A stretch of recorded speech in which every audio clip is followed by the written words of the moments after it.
"What are you doing standing there?" Victor's voice cut through the lobby like a knife. "The glass entrance is covered with snow marks. Clean it now." Martha looked up at him with tired eyes, then glanced toward the doors where the wind was throwing snow against the glass in violent waves. "Sir, the radio just issued an extreme cold warning. It's dangerous to be outside. My fingers are already hurting." Victor felt his jaw tighten. He didn't have time for this. He didn't have time for excuses or complaints or the weather concerns of people who got paid minimum wage to push a mop. He strode to the automatic doors and pressed the override button, forcing them open. The wind screamed into the lobby, carrying needles of ice that stung his face for the brief second before he stepped back. "I don't care about the cold warning. I have investors arriving in 10 minutes and I want that glass spotless. If you want to keep receiving your paycheck, get out there and clean it. Now." Martha stared at him, her lips pressed together in a thin line. For a moment, Victor thought she might refuse, might actually stand up to him, and he felt his hand move toward his phone, ready to call building management and have her fired on the spot. But then she lowered her eyes, pulled her threadbare coat tighter around her shoulders, and picked up her bucket. Victor actually smiled as he watched her push through the doors into the screaming wind. He walked back to the center of the lobby and straightened his tie in the reflection of the pristine interior glass panels. Perfect. This was how things should work. People knew their place, did their jobs, and Victor Ashford got what he wanted. What Victor didn't know as he headed toward the elevator, whistling softly to himself, was that the woman he'd just forced into a deadly blizzard wasn't just any cleaning woman. And in less than 10 minutes, the temperature inside his penthouse conference room was going to drop far lower than anything the weather could manage outside. The story of how Victor Ashford lost everything in a single December afternoon actually began 6 months earlier, when his world was still intact and his arrogance was at its peak. Silver Point Tower had been his masterpiece, a 40-story monument to glass and steel that pierced the downtown skyline like a crystal dagger. He'd built it 8 years ago during the real estate boom, leveraging every dollar he could borrow against the absolute certainty that property values would climb forever. For a while, he'd been right. The building had filled with high-paying tenants, his investment portfolio had swelled, and Victor had enjoyed the intoxicating feeling of being untouchable. He'd appeared on magazine covers, given speeches at business conferences, and cultivated the image of a self-made titan who'd conquered the market through intelligence and ruthless efficiency. But markets have a way of humbling even the most confident men. When the correction came, it came hard and fast. Tenants started leaving as their own businesses struggled. The loans that had seemed so manageable when money was flowing became crushing weights around Victor's neck. He'd refinanced twice, each time at worse terms, each time telling himself it was just a temporary setback. Then his primary lender, a regional bank that had grown nervous about commercial real estate exposure, sold his debt to an investment group he'd never heard of. Vance Capital Group. The name meant nothing to him at first, just another faceless entity in the complex world of commercial finance. They'd sent letters, made calls, scheduled meetings that Victor had blown off because he was certain he could negotiate his way out of anything. He always had before. What Victor didn't know was that Martha Vance had built her empire by being meticulous about one thing above all others: character. She'd grown up in poverty in a small town in West Virginia, the daughter of a coal miner who died of black lung when she was 12.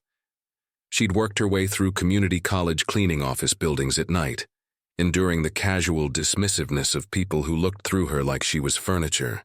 She'd scraped together enough money for business school, graduated top of her class, and built Vance Capital Group from nothing into a respected investment firm with $3 billion under management. But success had never made her forget what it felt like to be invisible. She had a rule that had become legendary in financial circles. Before investing in any company or lending to any borrower, she conducted what she called field research. She would show up unannounced, sometimes in disguise, to see how people treated their employees, their vendors, their cleaning crews. She believed that how someone treated people who couldn't benefit them revealed their true character. And character, in her experience, was the single best predictor of long-term success or failure. When Vance Capital acquired Victor's debt, Martha had done her homework. The numbers were bad but salvageable.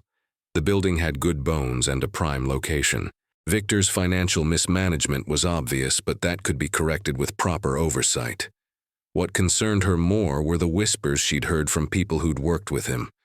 Stories about verbal abuse, about impossible demands, about a man who measured his worth by how many people he could make feel small. So Martha decided to do what she always did. She would see for herself. She'd arrived at Silver Point Tower 3 weeks ago, wearing a cleaning uniform purchased from a uniform supply store, carrying fake references, and using her mother's maiden name. The building's management company, desperate for staff during the holiday season, had barely glanced at her application before putting her to work. For 3 weeks, Martha had mopped floors, cleaned bathrooms, emptied trash cans, and watched. She'd watched how Victor treated the security guards, barking orders without ever learning their names. She'd watched how he spoke to his assistant, a nervous young man who flinched every time his phone rang. She'd watched him berate a food delivery driver for being 3 minutes late, threatening to ensure he never worked in the city again. And through it all, she'd formed a picture of a man who had confused cruelty with strength, who believed that stepping on others was the same as rising above them. The extreme cold warning had been issued the night before, a rare and dangerous weather event that happened maybe once every 10 years. The meteorologists had been unusually urgent in their warnings. -20 degrees with wind chill dropping to -40. Life-threatening conditions for anyone exposed for more than a few minutes. Severe risk of frostbite and hypothermia. Most businesses had closed. Most people had stayed home. But Victor had scheduled his make-or-break meeting with Vance Capital for today, because he'd been told their representative was only available today, and he'd insisted the building be open and perfect. When Martha had seen the meeting on his calendar during her cleaning rounds, she'd made a decision. Today would be the day she revealed who she really was. Today she would see exactly how far Victor's callousness extended. And today, if he failed the test, she would show him what real power looked like. Now, as Victor rode the elevator up to his penthouse conference room, Martha was outside in the blizzard, her face stinging from the ice, her fingers aching in the thin gloves, doing exactly what he'd ordered her to do. She cleaned the glass with methodical precision, watching her reflection in the spotless surface, thinking about all the times in her life when people like Victor had treated her exactly this way. The difference was that she'd never had the power to do anything about it before. She'd simply endured, survived, and remembered. But now she had power. Now she could choose mercy or justice. And as she finished the last section of glass and looked up at the top floor of the building where Victor was preparing his pitch, Martha knew exactly which choice she was going to make. If you're enjoying this story from Money Stories That Matter, make sure you hit that subscribe button right now. We bring you powerful tales about wealth, power, and the consequences that come when people forget that money should never replace basic human decency. Subscribe so you never miss a story that could change how you see success forever. The penthouse conference room was exactly as Martha had expected.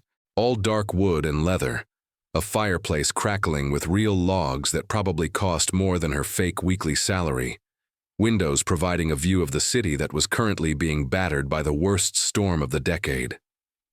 Victor stood by the bar, pouring himself cognac, checking his appearance in the mirror behind the bottles. He'd changed into a fresh shirt, reapplied his cologne, made sure every detail of his appearance screamed success and control. The presentation materials were spread across the conference table, glossy folders full of projections and promises, all carefully designed to convince Vance Capital that he deserved another chance, more time, better terms. He'd rehearsed his pitch a dozen times, perfecting every word, every gesture, every strategic pause. This was what he was good at: performing, convincing, making people believe in the image he projected, even when the reality behind it was crumbling. His assistant Brad knocked softly and entered, his face showing an odd expression that Victor couldn't quite read. "Sir, Ms. Vance is here. But there's something I should tell you about." "Send her in," Victor interrupted, not wanting to hear whatever excuse or complication Brad was about to offer. "And close the door behind you. I don't want any interruptions." Brad opened his mouth as if to argue, then seemed to think better of it, and simply nodded. He backed out of the room, and Victor heard a brief howl of wind from somewhere, which struck him as strange since the building's climate control was usually flawless. Then the door opened again, and Victor turned with his most confident smile already in place, his hand extended for a firm handshake, his opening line about how grateful he was for this opportunity ready on his lips. But the words died instantly when he saw who walked through the door. It was Martha, still in her soaked cleaning uniform, snow melting in her gray hair, her face red and raw from the cold wind, water dripping from her bucket onto his antique Persian rug. For a moment, Victor's brain simply refused to process what he was seeing. This couldn't be happening. This was his most important meeting in years, possibly his most important meeting ever, and somehow the janitor had stumbled into his conference room at the worst possible moment. The rage that flooded through him was so intense he felt dizzy with it. "You again!" The words came out as a roar. "I told you to clean outside. What the hell are you doing in my executive conference room? You're ruining my carpet." He grabbed for his phone. "Security, I want this woman removed from the building immediately. Throw her back out into the snow where she belongs." Martha didn't react to his fury. She walked slowly across the room, her movements deliberate despite the cold that must have been making her entire body ache, and set her bucket down on the polished mahogany conference table with a heavy thunk that echoed through the space. Then she peeled off her wet rubber gloves, one finger at a time, and dropped them directly onto Victor's carefully arranged presentation documents. Water soaked into the expensive paper, blurring the charts and projections he'd spent days perfecting.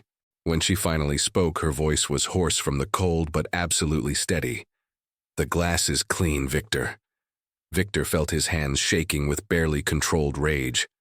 "I didn't ask if you finished. I asked what you're doing in here contaminating my meeting space. Security!" He reached for his phone again, but Martha's next words stopped him completely. "You don't need to call security. They work for me now." The statement was so absurd that Victor actually laughed. A sharp, bitter sound. "What are you talking about? Have you lost your mind? You're the janitor." Martha reached up and slowly unzipped her cleaning uniform jacket. Underneath, she wore an expensive silk blouse in deep burgundy, the kind of garment that probably cost more than most people's monthly rent. She pulled a business card from inside her blouse pocket and placed it carefully on the table in front of Victor. He stared down at it, his eyes struggling to focus, his brain refusing to accept what he was reading. The card was heavy stock, embossed with gold lettering. Martha Vance, President and CEO, Vance Capital Group. The room tilted. Victor grabbed the edge of the table to keep himself upright, his cognac threatening to come back up, his heart hammering so hard he wondered if he was having a heart attack. This couldn't be real. This had to be some kind of elaborate prank, a hidden camera show, something other than the complete destruction of his entire world. "Mrs. Vance," his voice came out as a croak, "I don't understand. This is a test? Some kind of joke? Why were you dressed like that? I was just trying to make everything perfect for you." Martha walked to the fireplace and held her hands out to the flames, finally allowing herself the comfort of warmth. She didn't look at him as she spoke. "You forced me to work in life-threatening weather because you cared more about the appearance of clean glass than the safety of a human being. You ignored the extreme cold warning that every responsible person in the city was following. You threatened my job when I expressed concern about my own well-being. You kicked my equipment into a blizzard. You smiled while you did it." Victor felt panic rising in his chest like water filling his lungs. "It was a mistake. A terrible mistake in judgment. I didn't know who you were. Please, let's sit down and discuss the refinancing like we planned. I can explain everything. The building is solid. The location is prime. My projections show that with just a little more time." "No." The single word cut through his desperate pitch like a guillotine through flesh. Martha turned from the fireplace and looked at him with eyes that held no warmth, no forgiveness, no mercy. "There won't be any refinancing, Victor." Victor felt his knees go weak. He collapsed into the nearest chair, no longer capable of maintaining the power pose he'd practiced. What do you mean? We have a meeting. You're here to discuss terms. That's why I prepared all of this. He gestured helplessly at the water-damaged presentation materials. I'm here because I wanted to see what kind of man you really are when you think no one important is watching. Martha walked back to the conference table and opened a leather portfolio that had been brought in by someone, probably her driver, though Victor had been too shocked to notice. She pulled out a thick stack of legal documents, all bearing the official seal of Vance Capital Group, and spread them across the table like a card sharp revealing a winning hand. I bought your debt 6 months ago, Victor. Not as an investment opportunity, as a test. I've built my entire company on one simple principle. I only do business with people who treat everyone with dignity and respect, regardless of their position or how much money they make. I grew up poor. I cleaned offices to pay for my education. I know exactly what it feels like to be invisible to people like you, to be treated like I'm less than human because I'm holding a mop instead of a stock portfolio. But I didn't know it was you. Victor hated how desperate he sounded, how pathetic, but he couldn't stop the words from pouring out. If I'd known you were the person from Vance Capital, I would never have treated you that way. I would have… Exactly. Martha's voice was ice. If you'd known I was important, if you'd known I had power over your financial future, you would have been kind to me. You would have asked about my well-being. You might have even offered me hot coffee and a warm place to wait out the storm. But because you thought I was nobody, because you thought I was just another disposable worker with no power and no voice, you treated me like garbage. You sent me into conditions that could have killed me because your vanity mattered more than my life. That tells me everything I need to know about your character, Victor. And character is what I base my investment decisions on. Victor felt tears of frustration and fear burning in his eyes. He'd cried exactly 3 times in his adult life, and he'd promised himself he would never cry in a business setting, but he was dangerously close to breaking that promise now. Please, I have employees who depend on this building staying operational. I have a family. My whole life is tied up in Silver Point Tower. I made one mistake, one terrible mistake. Don't destroy everything I've built because of one bad moment. Martha looked at him for a long moment, her expression unreadable, and Victor felt a desperate flutter of hope in his chest. Maybe she did have a heart after all. Maybe she understood that everyone deserved a second chance, that people could learn from their mistakes, that one act of cruelty didn't define a person's entire character. But when Martha reached into her portfolio again, what she pulled out crushed that hope completely. It was a large rubber stamp, the kind used for official documents, with letters that spelled out a single devastating word: frozen. You left me in the cold outside, Martha said quietly, almost gently, like a parent explaining consequences to a child who'd broken the rules. It seems only fair that I return the favor. She pressed the stamp down on the first page of his loan documents. The sound was like a judge's gavel. Then she stamped the next page and the next and the next, working through the entire stack with methodical precision. Victor watched in numb horror as the word frozen appeared in red ink across every document, across every projection, across every hope he'd had of salvaging his empire. Your assets are frozen effective immediately, Martha said, her voice businesslike now, professional, the voice of someone announcing a corporate restructuring rather than a man's complete destruction. Vance Capital Group is exercising our contractual right to foreclose on this building and all associated properties. You have 72 hours to remove your personal belongings and vacate the premises. After that, anything left behind becomes property of Vance Capital. You can't do this. Victor was on his feet again, his hands gripping the edge of the table so hard his knuckles had turned white. This is my building. I built it. Where am I supposed to go? What about my company? What about the 200 employees who work in this tower? Martha closed her portfolio with a decisive snap that sounded like a coffin lid closing. You should have thought about all of those people before you prioritized clean glass over human safety. As for your employees, I'm sure they'll be relieved to work for someone who actually values them as people rather than as tools for your ego. Many of them will be offered positions with the new management company I'm installing. The ones with character, anyway. The ones who don't measure their worth by how many people they can make feel small. Victor felt like he was drowning, like the air in the room had turned to water and was filling his lungs. This is vindictive. This is personal revenge dressed up as business. You're destroying me because of wounded pride. No, Victor. I'm making a sound business decision based on character assessment. You failed the most important test a person can fail. You revealed that you're the kind of man who will sacrifice another person's safety for your own convenience.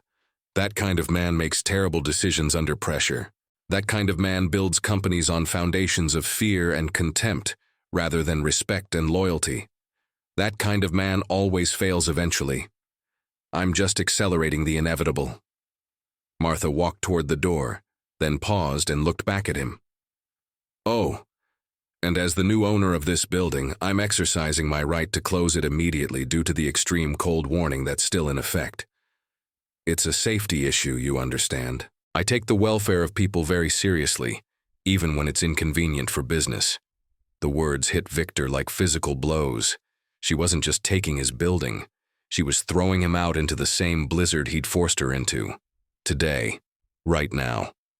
My coat, he said weakly, looking around the conference room with dazed eyes. At least let me get my coat from my office. It's freezing out there. Martha checked her elegant watch. The building is closing in 5 minutes due to the weather emergency. If you want your coat, I suggest you hurry. She walked out, her footsteps echoing in the hallway, and Victor stood frozen in place for several seconds, his mind unable to process the complete annihilation of his life in the space of a single conversation. Then panic kicked in, and he ran. He ran through the hallways of the building he'd designed, past the art he'd selected, under the lights he'd chosen, across the floors he'd specified. His building, his vision, all of it about to belong to someone else because he'd been cruel to an old woman cleaning glass. He reached his private office and grabbed for his $15,000 cashmere coat, the one he'd bought to celebrate closing the construction loan on Silver Point Tower all those years ago. But in his panic, his hands were shaking so badly that he knocked over a stack of files from his desk, and when he bent to pick them up out of instinct, he heard the elevator ding in the hallway. Security was coming to escort him out. He abandoned the files, reached for the coat again, but then he heard footsteps approaching, and pure fear made him bolt for the stairs instead. He'd come back for the coat later, he told himself. Once this was all sorted out, once his lawyers fixed this disaster, once he proved that Martha couldn't just destroy him on a whim. He ran for the stairs and took them 2 at a time, his expensive Italian leather shoes slipping on the polished treads, his breath coming in ragged gasps that burned his throat. He burst into the lobby just as 2 security guards were locking the main entrance doors. "Wait, I'm still inside. You can't lock me in." One of the guards, a man named Rodriguez who'd worked the building for 3 years and who Victor had never once called by name, turned and looked at him with an expression that might have been pity or might have been satisfaction. "Sorry, Mr. Ashford, new owner's orders. Buildings closed due to the extreme cold warning. Public safety issue." He gestured toward a side exit that led directly to the street. "You'll have to leave through the emergency exit." Victor wanted to argue, wanted to pull rank, wanted to remind them who paid their salaries, but he didn't pay their salaries anymore. He had no rank to pull. He was just another person being told to leave a building he no longer had any claim to. He pushed through the emergency exit, and the blizzard hit him like a physical assault. The wind tore the breath from his lungs. Ice particles felt like needles stabbing his exposed face and hands. The temperature was so low that his eyes immediately started watering, and the tears froze on his cheeks. He was wearing just his suit, no coat, no gloves, no scarf, nothing to protect him from the negative 20-degree temperature that the warning he dismissed had been screaming about all day. He staggered along the side of the building, using the wall to steady himself against the wind, trying to reach the front where there might be a taxi or at least another building entrance he could duck into. The snow was already ankle-deep, and his thin dress socks were soaked through instantly, his feet going numb inside his designer shoes. When he finally reached the corner and turned toward the main entrance, he stopped and looked up at the glass doors he'd been so obsessed with. They gleamed like ice sculptures under the streetlights, absolutely perfect, completely spotless, exactly as he demanded. And through that perfect glass he could see into the warmth of the lobby. Martha was standing there, no longer in her cleaning uniform, but in an elegant charcoal business suit that probably cost more than most people made in a month. She was holding a cup of something hot, steam rising from it in delicate spirals. She was talking on her phone to someone, looking completely comfortable, completely in control, completely warm. As Victor watched, she walked to the very glass he'd forced her to clean and touched it lightly with one finger, as if checking for any remaining marks. Then she looked up and her eyes met his through the transparent barrier. For a moment they just stared at each other, the man who'd had everything and lost it, and the woman who'd been treated as nothing and revealed herself as everything. Victor raised one hand, whether to wave or beg, or simply acknowledge the cosmic justice of the moment. He wasn't entirely sure, but Martha just took a slow, deliberate sip of her hot drink, turned away, and walked deeper into the building. His building. Her building now. The building he'd sacrificed his humanity to keep and lost because of that very sacrifice. Make sure to subscribe to Money Stories That Matter if you haven't already. Hit that button and ring the bell so you never miss stories like this that show what happens when people forget that success without character is just expensive failure, waiting to happen. Victor pulled his suit jacket tighter around his body, which accomplished absolutely nothing against the brutal cold, and started walking down the street. His phone was already buzzing with messages, the news of the foreclosure spreading through his business network at the speed of scandal. His lawyers were calling, his accountant was calling, his business partners were calling, his wife was calling. He ignored them all because what could he possibly say? How do you explain to people that you destroyed your entire empire because you couldn't show basic human decency to an old woman cleaning glass in a blizzard? How do you tell your wife that the mansion and the cars and the lifestyle are all gone because you smiled while forcing someone into life-threatening conditions? The blizzard got worse as Victor walked, the visibility dropping to almost nothing, the wind strong enough that he had to lean into it just to make forward progress. Snow piled up on his shoulders and in his hair and on his eyelashes until he had to keep wiping his eyes just to see. His fingers had gone completely numb, and he couldn't feel his toes anymore, and a small rational part of his brain that was still functioning recognized that he was actually in danger now, that people died in weather like this, that the extreme cold warning had been serious. He thought about Martha's words when he'd dismissed her concerns. My fingers are hurting. He understood now what that meant. The pain of cold wasn't just discomfort. It was your body screaming at you that damage was being done, that tissue was dying, that you were in genuine peril.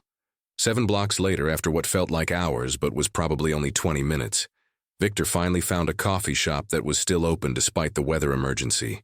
He pushed through the door with hands so numb he could barely work the handle, and collapsed into a chair near the radiator, shaking so violently that the other customers stared at him with concern and alarm. A young barista, probably not even 25, brought him coffee without being asked and set it down carefully in front of him. You okay, man? You look like you've been outside forever. Didn't you hear the extreme cold warning? You could literally die out there without proper gear. Victor tried to laugh, but it came out more like a sob. Yeah, I heard it. The barista looked at him more closely, taking in the expensive suit, the designer shoes, the clear signs of wealth now covered in snow and ice. That's crazy. Why would anyone who could afford a car or a taxi be walking in this? Where's your coat? Victor stared down at his coffee, watching the steam rise and disappear, and thought about all the ways a person could die. Freezing to death was just one option. You could also die inside while still breathing, die in all the ways that mattered, die when you realized that everything you thought made you important was built on sand and ego and the suffering of people you'd decided didn't matter. I left it behind, he finally said. I left everything behind. His phone buzzed again, and this time he looked at it. A news alert. Vance Capital Group announces Silver Point Tower acquisition, plans conversion to affordable housing and job training center. He clicked on the link with fingers that barely worked and read the press release that had just gone out. Martha had already held a press conference. She was announcing plans to convert the building into mixed-use affordable housing with ground-floor job training facilities for displaced workers. She was specifically hiring cleaning and maintenance staff at wages 30% above market rate, with full benefits and educational assistance. She was quoted saying something about how a building was only as valuable as the people who kept it running, and that she believed in investing in human capital rather than just physical structures. The article already had hundreds of comments. Most of them were praising Martha for her vision and values.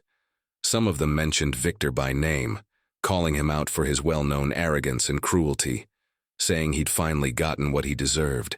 There were already memes circulating on social media, with his face photoshopped into various winter disaster scenarios, captions mocking him for ignoring the warning, jokes about frozen assets that were both literal and figurative.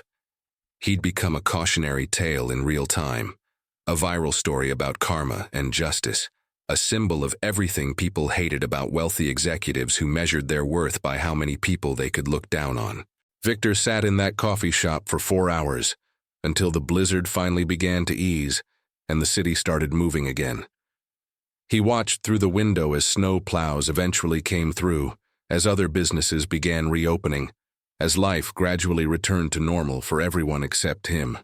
His phone kept buzzing with messages and calls, but he'd stopped checking them after the first hour. What was the point? The lawyers would tell him there was nothing they could do because Martha's actions were completely legal. The accountant would tell him he was insolvent. His business partners would tell him they were cutting ties to protect their own reputations. And his wife, well, her message was already clear from the 17 missed calls. She wanted to know how they'd gone from wealthy to bankrupt in a single afternoon. And Victor didn't have an answer that wouldn't make him sound like exactly what he was, a man who destroyed everything through casual cruelty. When he finally left the coffee shop, the sun was setting and the temperature had risen slightly to a merely dangerous -10 degrees. He took public transportation for the first time in 15 years, squeezing onto a bus full of working people heading home after long shifts, people who looked at his expensive suit with a mixture of curiosity and suspicion. He got off 3 blocks from his house because he couldn't remember the exact bus routes, hadn't needed to know them since before he made his first million, and walked the rest of the way through snow-covered sidewalks that hadn't been cleared yet. His house, a massive colonial revival mansion in the city's most exclusive neighborhood, looked the same as it always had. But as Victor approached the front door, he could see that things inside had changed dramatically. The lights were on in every room, and through the windows he could see his wife Karen moving quickly from room to room with her phone pressed to her ear. There were suitcases in the entrance hall, visible through the sidelight windows. She'd been busy while he'd been freezing. He used his key to enter and found Karen in the bedroom, pulling clothes from her closet and throwing them into a designer suitcase without even folding them. She looked up when he entered but didn't stop packing. "So, it's true then. I've been getting calls for hours. Your assistant, your lawyer, your accountant, 3 different reporters asking for comment. They're saying you harassed and endangered an elderly janitor who turned out to be the woman who owns your loans, and now she's taking everything. Please tell me it's not true. Please tell me there's some kind of mistake." Victor stood in the doorway of what had been their bedroom for 12 years, dripping melted snow onto the hardwood floor they'd imported from Italy, and tried to find words that would make this better, but there weren't any. "It's true. I didn't know who she was. Just wanted the building to look perfect for the meeting. I asked her to clean the glass and she said it was too cold, and I told her to do it anyway, and then it turned out she was Martha Vance and she's taking everything." Karen stopped packing and looked at him like she'd never seen him before. "You forced an old woman to work outside in a blizzard during an extreme cold warning because you cared about appearances?" Her voice was very quiet, very controlled, which was somehow worse than if she'd been screaming. "That's what you're telling me? That we're losing our home, our savings, everything we've built together, because you couldn't show basic human decency to someone you thought was beneath you?" I didn't know. Victor heard himself shouting, heard the desperation and the fear. If I'd known who she was, I never would have. That's exactly the problem, Victor. Karen zipped her suitcase with a violent motion. You would have been kind to her if you'd known she had power over you. But because you thought she was just a janitor, just someone with no power and no voice, you treated her like she was disposable. Do you understand how disgusting that is? Do you understand what that says about who you really are as a person? She grabbed the suitcase and walked past him toward the door. Victor reached out to touch her arm, but she pulled away from him like he was contaminated. Karen, please, we can fix this. We can talk to her. Explain it was a misunderstanding. Offer an apology. No, Victor. You can do those things. I'm done. I've spent 12 years watching you treat people terribly and telling myself it was just business, just the way successful people had to be to stay on top. But this wasn't business. This was cruelty. And I can't be married to someone who would risk another person's life for the sake of clean glass. She paused at the door and looked back at him one more time.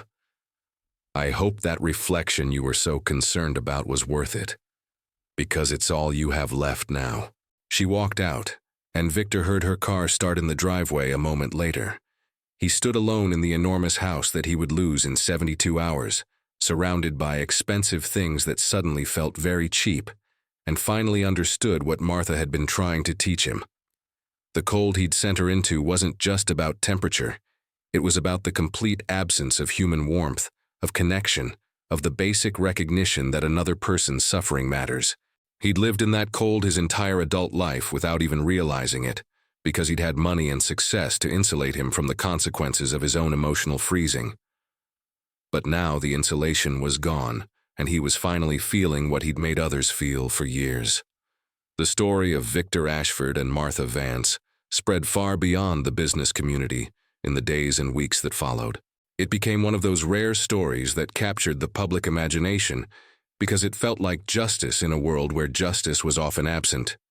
The video footage from Silver Point Tower's security cameras, which Martha released with Victor's face blurred for legal reasons, went viral across every social media platform.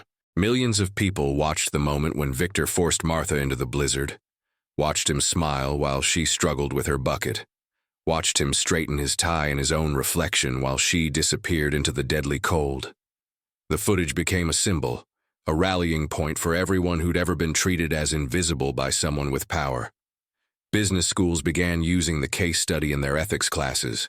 Martha was invited to speak at conferences about character-based investing and the importance of treating people with dignity regardless of their position.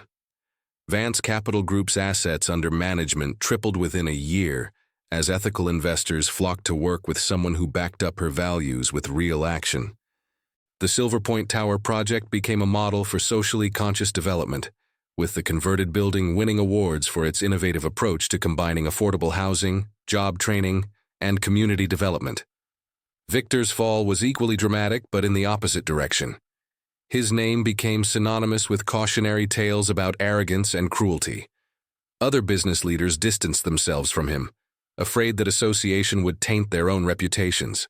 He lost not just the building, but everything tied to it: his investment portfolio, his other properties, his membership in exclusive clubs. He filed for bankruptcy within 6 months and spent the next year fighting legal battles with creditors and former partners. Eventually, he ended up doing consulting work for executives who'd made similar mistakes, helping them understand the real costs of treating people as disposable. But perhaps the most significant impact of that December day was quieter and more widespread than anyone could have predicted. In offices and restaurants and stores across the country, people started treating service workers with a little more respect, a little more awareness that the person cleaning their office or delivering their food was a complete human being with their own story, their own struggles, their own dignity. Some of this came from fear, the worry that maybe this janitor or that delivery driver was secretly someone powerful in disguise. But for many people, it went deeper than fear. The story had revealed something they'd always known but hadn't wanted to acknowledge, that how you treat people when they can't do anything for you reveals who you really are when all the money and status and power is stripped away. What do you think about Martha's decision? Was she right to take everything from Victor, or did her response go too far? Drop your thoughts in the comments below. Was this justice or revenge? Could Victor have learned the lesson any other way? And what would you have done in Martha's position?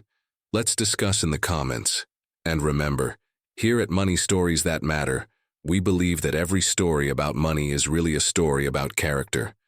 The only question is whether we learn the lessons before we pay the price or after. Thanks for watching, and we'll see you in the next story.